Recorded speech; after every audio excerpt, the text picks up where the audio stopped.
What is going on, comic fans? In the story of fandoms over the years, there's been a lot of them that are standouts. You have Marvel, you have DC, but there's one that's super successful and been running as almost as long as the rest of them, and that's none other than Godzilla. He's wrecked cities from Tokyo to America and everything in between, but now he has come to wreck the DC universe. Let's get into it.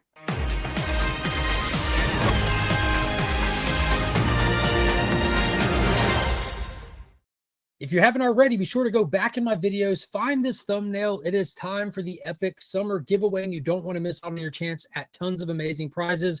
There's numerous prize packs, numerous ways to enter. Be sure to watch the video, enter every way possible, maximize your chances, win multiple things. It's going to be a blast. I'll be doing the live drawing of all the winners the first Sunday in July at 8:30 p.m. Hope to see you all there. So let's get into it, guys. Be sure to stay to the end of the video. I've got some exclusive announcements for Comics Curing Cancer and HeroesCon 2025. But right now, in this very moment, it's time to talk about one of a lot of people's favorite fandoms, and that's none other than the big guy himself, Godzilla, and how he has come to wreck the DC universe. But we do, as with most of my videos, we have to take a little look back to set the stage for what we're talking about today. And let's just go back to last year. We won't dive into the 70-year history of Godzilla, but last year was an epic year for Godzilla, one of the biggest in his history. And that all started at the beginning of the year with Godzilla x Kong New Empire. This was a massive movie. It did fantastic for Warner Brothers, and they even started rushing the sequel after it. But that wasn't all that 2024 had in store for us. They also gave us our first in continuity, in universe MonsterVerse spin-off series on Apple TV called Monarch Legacy of Monsters that came out that November. In between the time, they even did a Kickstarter book that kind of bridged the gap between some of the movies and explored some of the other titans in the MonsterVerse universe. But ultimately, this series was fantastic. It existed in between some of the films and introduced Kurt Russell to the franchise. And his character, Lee Shaw, was actually played by Kurt Russell, and a younger version of Lee Shaw was played by Wyatt Russell, Kurt Russell's actual son. That didn't stop there. 2024 ended with a bang with probably the greatest entry in the Godzilla franchise in its 70-year history, and that was with Godzilla -1 that December. Phenomenal movie, masterpiece of cinema. It really expanded outside of the monster genre and did all kinds of crazy things, made new fans, blew old fans away. It was fantastic. But 2024 wasn't just for the TVs and movies. Earlier in that year, Legendary Comics, which is the comic book division of Legendary Pictures that makes the MonsterVerse films, and DC Comics teamed up for a crossover event of the ages. And it was Godzilla versus the Justice League versus Kong. It was a fantastic 7-issue event.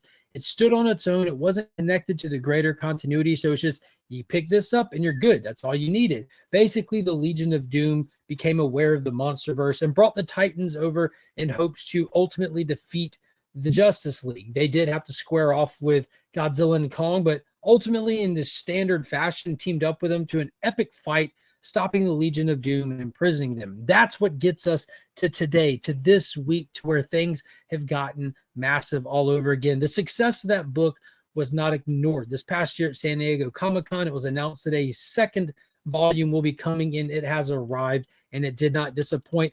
Justice League versus Godzilla versus Kong, issue number 2 is out now. Now, I've read the first issue, and it is fantastic. A lot of things are different in this one. Having had the Legion of Doom imprisoned after the events of the first one, they're now under the watchful eye of Amanda Waller and the Colonel. The Colonel, which I assume is none other than Colonel Rick Flag, as he tends to work with Amanda Waller in keeping the Suicide Squad in check. She's tasked the squad and the Legion to work together to form their own resistance against these kaiju incursions. That leads us to what she decides to do. She takes the technology from Lex Luthor and the magic know-how from Enchantress, and she starts tightening her own squad. And they test ran it with none other than King Shark, who faces off against Godzilla. The existence of him going full Titan was like that beacon symbol to the King of Monsters himself, and he came out to this epic fight. In the process of doing this, the Justice League gets a signal that Lex's battle armor was activated for a second, and while investigating, it leads them to Skull Island, where they're now face-to-face with King Kong himself. But back over at the Suicide Squad and the Legion of Doom at Blackgate, the Colonel and Amanda Waller aren't really getting along. There's kind of a power struggle between the two, both of them not really agreeing on how to move forward, kind of questioning each other's authority. And in the process of this argument, the Colonel just open fires on Waller, drops her like a bad habit, and ultimately announces to her, "I will not be talked to like that. I'm Colonel Lee Shaw, and you're pretty much the squad now belongs to me." The most interesting thing about this aspect of it is this is not Rick Flag. This is Colonel Lee Shaw from the Monsterverse, just showing how in-depth this story goes to pull from source material, how this is ultimately a fan service extravaganza, taking the Justice League, Godzilla, and Kong and throwing them all together, but it's not mailed in. It's definitely got a lot of time, attention, and care put into it for the fans of these properties, whether you're a fan of one of them or all three of them. This is definitely something you might want to check out. And I know a lot of people don't like Amanda Waller. And if you're not a fan of Amanda Waller, this seems to be the book for you as well. Now, what's the coolest thing is, like I said, getting the Wyatt Russell, Kurt Russell character in there really opens the door to make me wonder what's next, because there is a Monarch Legacy of Monsters Season 2 that just wrapped filming for Apple TV, and it'll be releasing later this year. That show ultimately ended with a massive cliffhanger that Apex were on Skull Island, and we got that clip of King Kong.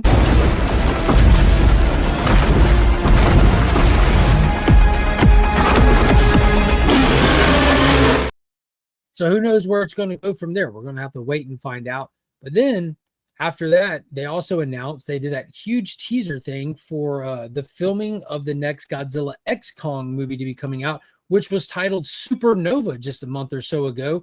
And that really opens the door for a lot of possibilities as well. We know that Legendary likes to have their own Titans or kaiju for their films, but they are not afraid to reach into the Toho bag and pull out some fan favorites. We've seen King Ghidorah, we've seen Rodan, Mothra, but not having a new addition from the Toho lineup in the New Empire. A lot of people are speculating that Space Godzilla or even Destroyer could be brought in to this next movie. Leave me a comment. Who do you think the villain for Supernova is going to be?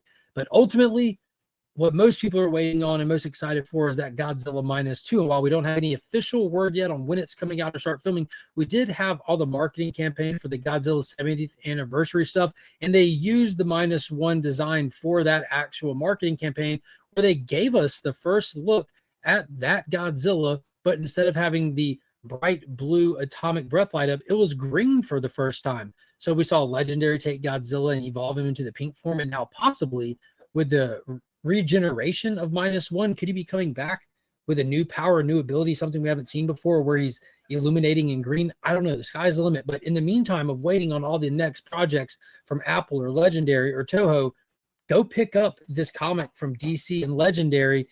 Check it out. You can go pick up the collected volume for volume 1, which this is the cover of the collected volume, this beautiful Dan Mora cover art, and then head out immediately and look for issue 1 of volume 2 that has a companion cover by Dan Mora with the villains this time. Leave me a comment. Let me know what you've thought of that series so far. I'm absolutely loving it. Highly recommend checking it out.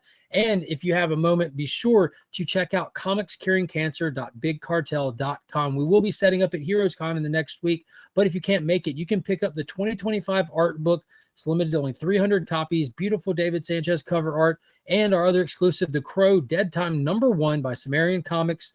That's also limited to 300 copies. We put a limited amount up on the website available for pre-order in case you can't make it. And again, that's comicscuringcancer.bigcartel.com. That's going to do it for today, guys. I appreciate everybody watching. Don't forget to check the description for fantastic links. Amazing resources in the hobby are always down below, like Big Time Collectibles, JustinComicx Cleaning and Pressing, and ABX Comics and Games. If you need a place to set up a pool that, they got you covered. Appreciate everybody. Until next time, as always, I'm Mark, but we are Legion.